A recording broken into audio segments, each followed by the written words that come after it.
Bon, j'ai terminé le fameux voyage de Saint-Paul.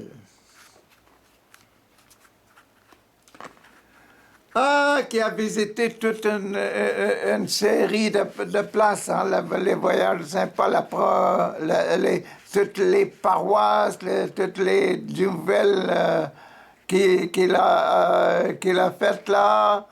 En fin de compte, d'ici, il est retourné à Jérusalem. De Jérusalem, il a pris le bateau de Tyr, et puis, il s'est en allé ici, alentour. Il s'est rendu jusqu'à l'île de Malte. Et c'est dans l'île de Malte qu'il a eu le problème avec le serpent. Et de là, il a passé en Sicile, il est allé à Puzzolès et enfin à Rome. C'est là qu'il est allé. Bien ça, hein? Maintenant, je suis rendu à un nouveau livre. Le livre de l'Apocalypse, je dois vous résoudre le problème de l'Apocalypse et ses passages. Et l'Apocalypse et ses passages, voici l'Apocalypse. Waouh! L'Apocalypse, c'est le problème de cette fameuse résurrection de Christ, de Jésus. Jésus qui se donne à nous comme étant le pain de vie. Et c'est le problème de Jean. Et Jean, son problème, il est là, regardez. Si vous voyez bien la mer Méditerranée, ici, là, la mer Méditerranée, si vous la regardez bien, vous voyez l'œil, le nez, la bouche, et puis vous voyez ici la mer Égée, et vous avez le menton, et puis vous avez la chose, et vous avez l'Italie et le bras de l'homme ici. Donc c'est une tête humaine, avec l'île de Chypre comme étant l'œil et le nez, etc., et la mer Égée. Mais regardez la mer Égée ici, là, hein? C'est là que sont toutes les fameuses sept villes-là. Hein? Éphèse, Smyrne, la Odyssée, ces choses-là, les différentes paroisses qu'on lit dans la fameuse Apocalypse. L'Apocalypse est spécial, tout à fait spécial. Merci, monsieur, de me permettre de vous l'expliquer. Pourquoi Saint Jean, on attribue l'Apocalypse à Saint Jean? Parce que Jean, il savait que Matthieu, il y avait les béatitudes, les gens là, bienheureux, bienheureux, bienheureux, bienheureux. Et toutes sortes de béatitudes. Bienheureux les cœurs purs parce qu'ils verront Dieu, les cœurs purs parce qu'ils verront Dieu. Et puis Luc, lui, Saint Luc, il y avait aussi bienheureux les pauvres, bienheureux ceux qui ont faim, bienheureux ceux dont on parle en mal, et puis qui souffrent beaucoup, les persécutés. Et puis ça, malheur à vous, malheur à vous, ceux qui sont riches, etc. Hein? Mais Jean, qu'est-ce qu'il a, lui, comme ces malheurs-là? Attention, peuple, attention, peuple, attention, peuple. Dans son évangile, on ne voit pas ça, Jean. Donc, il a dit, je vais écrire pour assurer mon enseignement, là, dans les premiers temps de l'Église, on dit, on va créer le livre de l'Apocalypse. Et pour faire peur au monde. Non, je ne veux pas vous dire que l'Apocalypse fait peur. C'est pas vrai.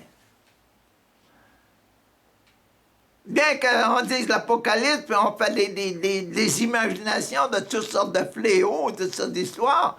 Non, non. L'Apocalypse n'est pas fait pour ça. L'Apocalypse, il est là. L'Apocalypse est autour de cette fameuse tête d'homme là, qui est la mer Méditerranée. La mer Méditerranée, il est là, l'Apocalypse. Oh, cette ville et 7 lettres aux villes là. La ville de Smyrne, la ville de Laodicée, la ville d'Éphèse. Éphèse. Je vous ai parlé d'Éphèse. À chaque fois que je vous parlais d'Éphèse, je vous montrais l'amour, hein, l'amour que Paul avait trouvé dans la population, l'amour qu'il avait essayé d'installer dans les paroisses qu'il a fondées, dans les centres religieux qu'il avait fondés. Ah! Et puis après Paul est venu Jean, c'est Jean, ça c'est l'Apocalypse de Saint Jean, ça c'est l'Apocalypse de Saint Jean, la langue de notre bonhomme. La langue de notre bonhomme. L'Apocalypse de Saint Jean, voilà qu'est-ce que j'ai fait pour l'Apocalypse de Saint Jean, résoudre l'Apocalypse de Saint Jean et ses passages. Vous avez la mer ici, la mer, hein? L'Espagne, la France, et puis l'Italie, et puis Jérusalem est ici, et puis vous avez la mer, la belle île de Chypre, et tout ça, là. Ce que je vous montrais tantôt, c'est là. C'est la carte de l'Apocalypse important. Et je vous ai mis ça. C'est quoi? Une bouche ouverte. Et c'est le miracle de l'Eucharistie. Une bouche ouverte. Une bouche ouverte. Et l'Apocalypse, il est là. La langue et la langue ouverte, la langue qui parle, et puis les bruits, puis tout ça, là, tout ce qui sort en dessous de l'autel, là, c'est la voix, notre voix qui sort. Elle sort en dessous de la luette, là. Et puis toutes les couleurs que vous voyez dans l'Apocalypse, là, toutes les couleurs, le blanc, blanc, blanc, blanc, blanc, blanc, blanc, voyez-vous, toutes les croyants, là, les anciens, les 34 anciens, les 4 archanges, là, les quatre bêtes, les 4 choses, les canines, là. Le bruit qui sort, le bruit de la voix qui sort du fond, là, où se trouve l'autel, là, l'autel, c'est la langue, et là, ça, c'est le Dieu, notre Père, qui est assis sur son trône, la luette. Et vous avez le fond du trône, là, voilà le fond du trône, les arcs.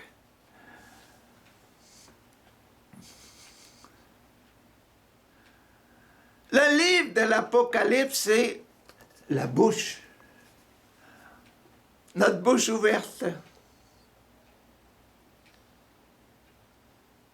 C'est notre bouche ouverte. Le livre de l'Apocalypse,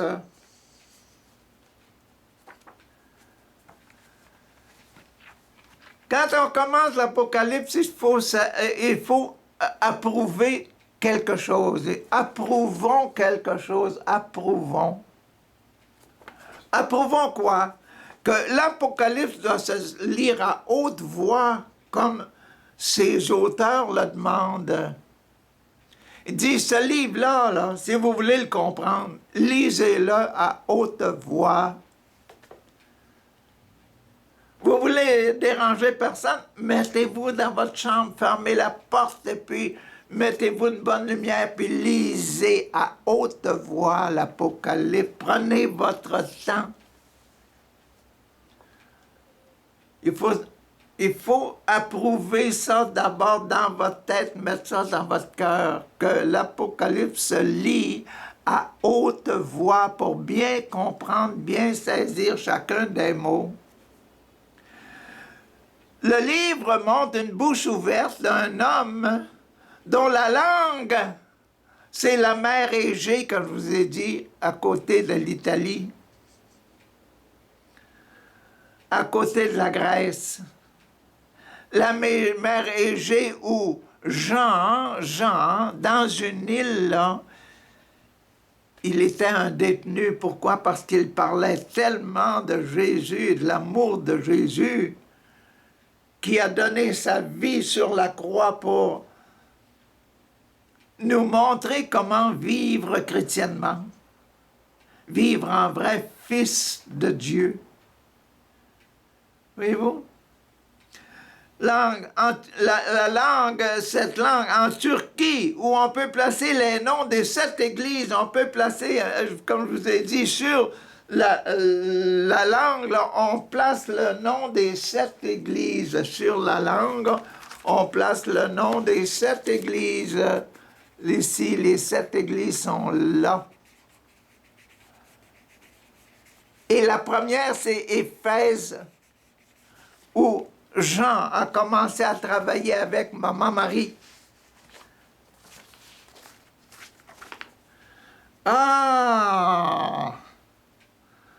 Les 7 églises auxquelles Jean envoya ses lettres, au-dessus de la tête, les 7 lettres, 7 églises, 7 lettres. Au-dessus de la tête de l'homme prend place la ville sainte de Jérusalem. Donc, au-dessus de la tête, c'est Jérusalem. Au-dessus de la tête, Jérusalem, là.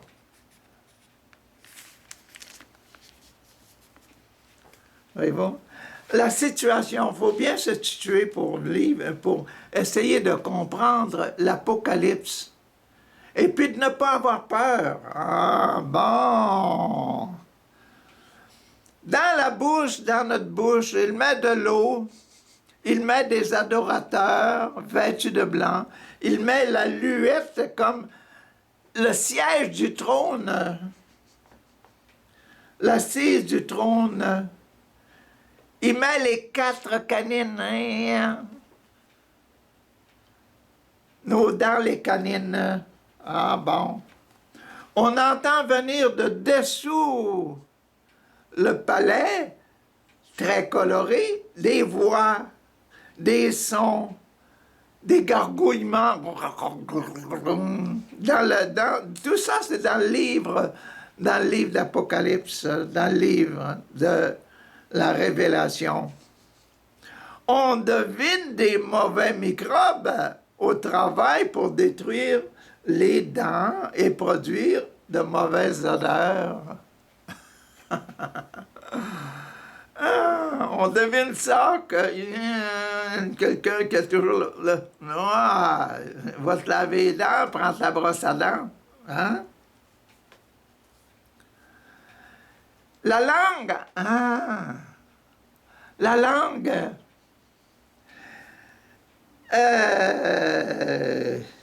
elle recevra le petit livre.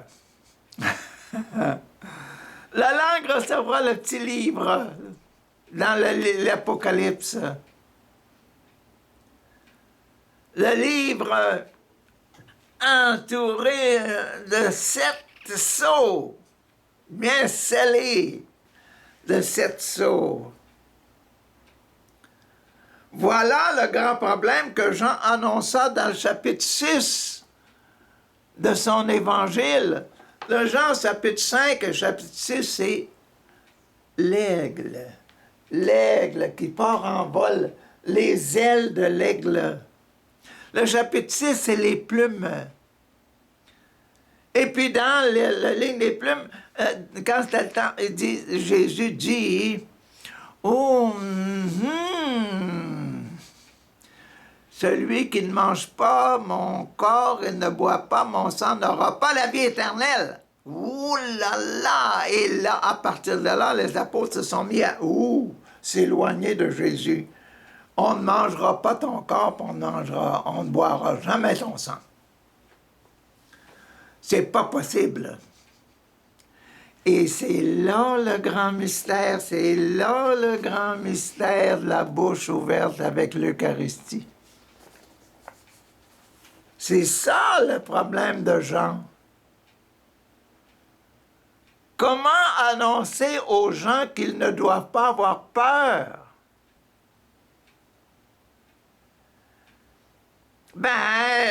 Faisons un livre apocalyptique.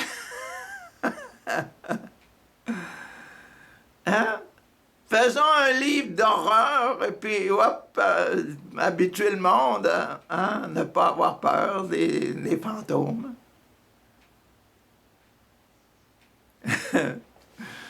C'est une bonne idée quand même, hein? Voilà le grand problème de Jean, que Jean annonça dans son chapitre 6 de son évangile. Quand les disciples refusèrent de croire qu'il faut manger le corps et boire le sang de Jésus pour posséder la vie éternelle, cette pratique de la nouvelle alliance là, mettrait un terme aux offrandes régulières immolées sur l'autel.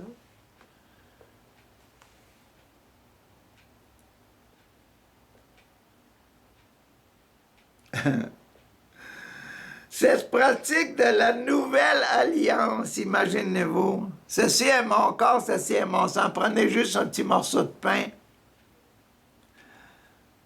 Ça va arrêter tout le problème.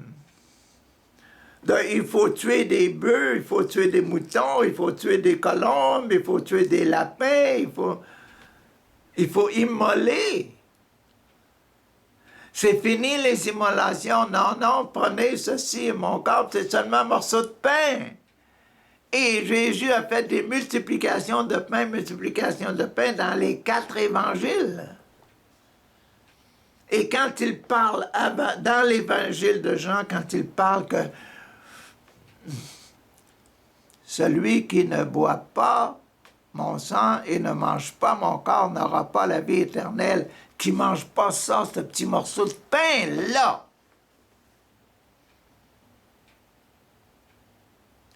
Il n'y aura pas la vie éternelle.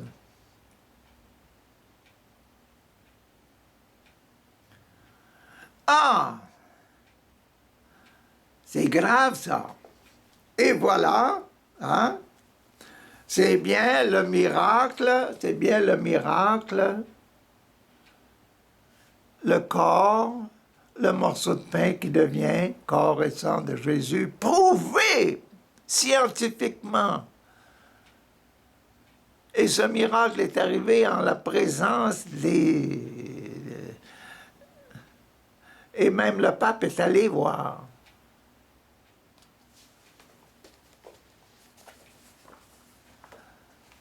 Le pain, le prêtre, l'anciano, le prêtre est allé mettre l'Eucharistie sur la bouche de la jeune fille et l'Eucharistie qu'il a mis là s'est changé en corps et sang.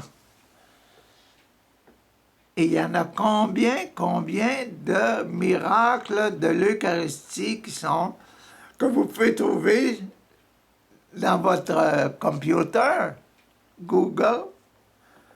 Miracle de l'Eucharistie, clic, et puis vous allez en avoir une quantité extraordinaire. Et c'est ça que l'histoire de la révélation. Qu'est-ce qu'on va trouver dans la révélation? Dans la révélation, wow, bon, bien des choses, mais moi je vais vous l'expliquer en passant toujours par les différentes choses. La tête, le cœur, les poumons, le ventre, etc., les génitales, les genoux et les pieds. Et puis je vais toujours parler des sacrements, le baptême, la réconciliation, la confirmation, l'Eucharistie, l'extrême-onction, l'ordre, le mariage. Et puis, je vais vous donner toujours des passages. Les passages, c'est là. Dans l'introduction, c'est chapitre 1, versets 1 à 3. J'avais oublié le trait d'union entre le 1 et le 3, c'était marqué 13, là. Mais c'est 1 à 3. Hein? Et puis, ce livre présente ce livre. Voilà, voici le livre. La Révélation, c'est un livre complet. C'est un livre complet qui parle de la bouche. Qui parle de la bouche, qui parle de la luette, la langue et tous les problèmes qui entourent la purification, habillé de blanc, habillé de blanc, habillé de blanc. C'est ça qui est notre livre de la Révélation. Le livre de la Révélation. Et il finit par quoi? La Révélation va finir par « Je vous présente la nouvelle Jérusalem. » Ouais, pourquoi cette révélation-là, la révélation de la langue, révélation de la langue, puis l'Eucharistie, le corps et le sang de Jésus,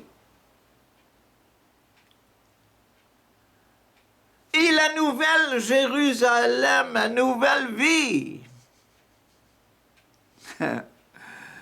Quand je vais commencer à vous expliquer 1, 2, 3, 4, 5, 6, 7, là, wow, vous allez vous apercevoir que c'est une nouvelle vie. Nouvelle vie! Ben, il est mort. Ben oui, Jésus, il est mort, mais il est ressuscité. Et c'est ça qu'il nous donne comme étant la révélation Jésus ressuscité dans le pain quotidien. Notre pain. Donne-nous aujourd'hui notre pain de ce jour. Pardonne-nous nos offenses comme nous pardonnons. Aïe, aïe, aïe, voilà. Merci. Le pain et le pardon, comme nous pardonnons à ceux qui nous ont offensés. Ne nous soumets pas, ne nous laisse pas tomber dans la tentation, ne nous laisse pas tomber. Délivre-nous du mal. C'est ça, la révélation. C'est notre Père, craché, qui sort de la bouche. Et c'est le secret de l'Apocalypse, c'est le morceau de pain qui est là.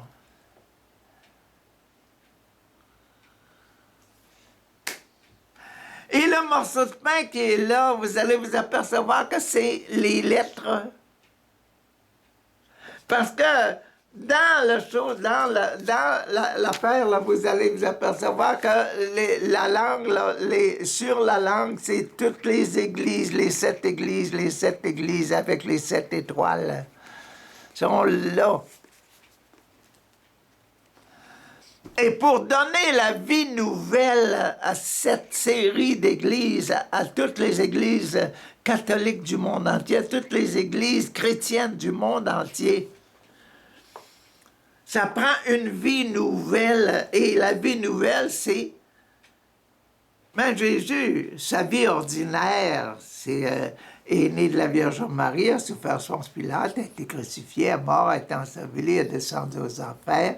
Troisième jour, est ressuscité, est mort, est monté aux cieux, est assis à la droite de Dieu le Père Tout-Puissant. Il viendra juger les vivants et les morts. Sa vie naturelle, là, sa vie. Bon, Jésus mort, Jésus ressuscité, et ressuscité, vie nouvelle. Jésus donne sa vie nouvelle après la résurrection. C'est ça l'Eucharistie après la résurrection. C'est ça le miracle et le mystère du livre de la révélation de l'Apocalypse. Il révèle ce qu'il met sur la langue. ce qui doit être parlé. La résurrection. Et la résurrection, c'est la vie nouvelle, la vie sanctifiée. Pourquoi est-ce que Jésus est mort? Pour enlever nos péchés. La vie sans péché.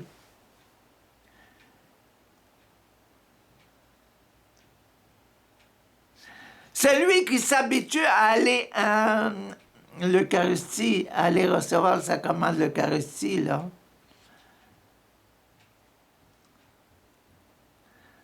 celui qui s'y habitue tellement qu'il aime ça d'aller recevoir le sacrement de l'Eucharistie, il s'aime lui-même, il veut changer sa vie, devenir, que sa vie devienne une vie comme celle de Jésus, sans péché. Et c'est ça le secret du livre de l'Apocalypse. L'Apocalypse va nous montrer ce que fait l'Eucharistie en nous. Ce qu'on mange, là, qu'est-ce que ça fait quand on le digère, quand on l'avale et quand on est en vie? Quand on vit de ça.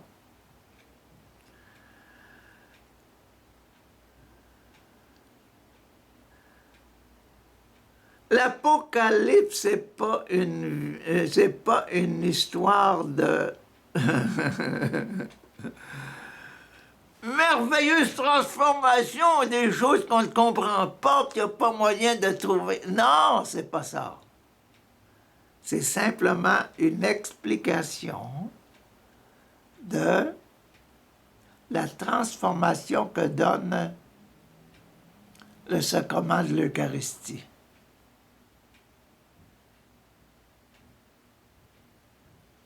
Quelqu'un qui mange, prend et mange, digère et vit de la nouvelle vie, la vie sans péché.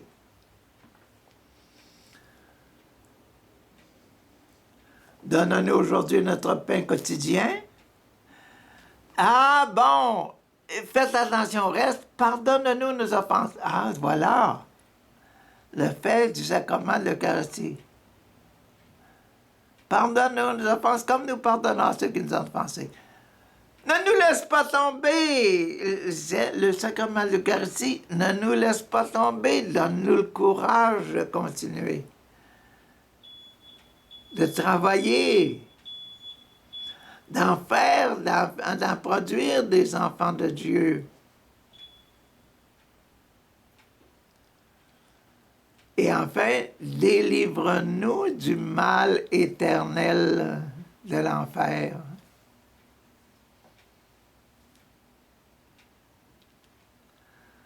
C'est ça qu'est l'Apocalypse, mes chers amis. Et puis, comme je vous disais tantôt, je vais passer à travers l'Apocalypse avec vous. J'espère qu'on va découvrir des choses comme jamais vous en avez découvertes d'avance. Puis moi aussi, je vais en découvrir avec vous, je vais découvrir des nouvelles choses. Je suis sûr que le Saint-Esprit est toujours à l'œuvre et qu'il va nous faire découvrir ensemble des choses merveilleuses. Dans le livre de la Révélation, en passant par les sacrements, on ne doit pas les éviter. 1, 2, 3, 4, 5, 6, 7. Non, non. Faut pas passer à côté. C'est bien les 7 demandes du Notre Père et c'est bien les positions de notre corps. Ton nom soit sanctifié, ton règne vienne, ta volonté soit faite, le pain du ventre, les problèmes de la sexualité, la prière avec le sacrement de l'ordre et le mariage avec les pieds. Marcher ensemble pour procurer la paix du monde. On doit passer par tous les chiffres, de 1 jusqu'à 7 et tous les 7 sacrements. Dans toutes les sections. Parce que moi, là, je vais vous diviser tout ça à la langue, là. Hein? Je vais diviser tout ça. J'incite là, l'aluette là, 1, 2, 3, 4, 5, 6, 7. La langue, la première section. Deuxième section, première, 1, 2, 3, 4, 5, 6, 7. 1, 2, 3, 4, 5, 6, 7. 1, 2, 3, 4, 5, 6, 7. Jusqu'en bas.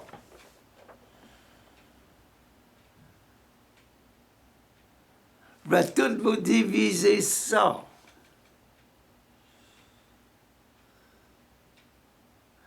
Et c'est comme ça que on va étudier, et c'est comme ça qu'on va étudier l'Apocalypse.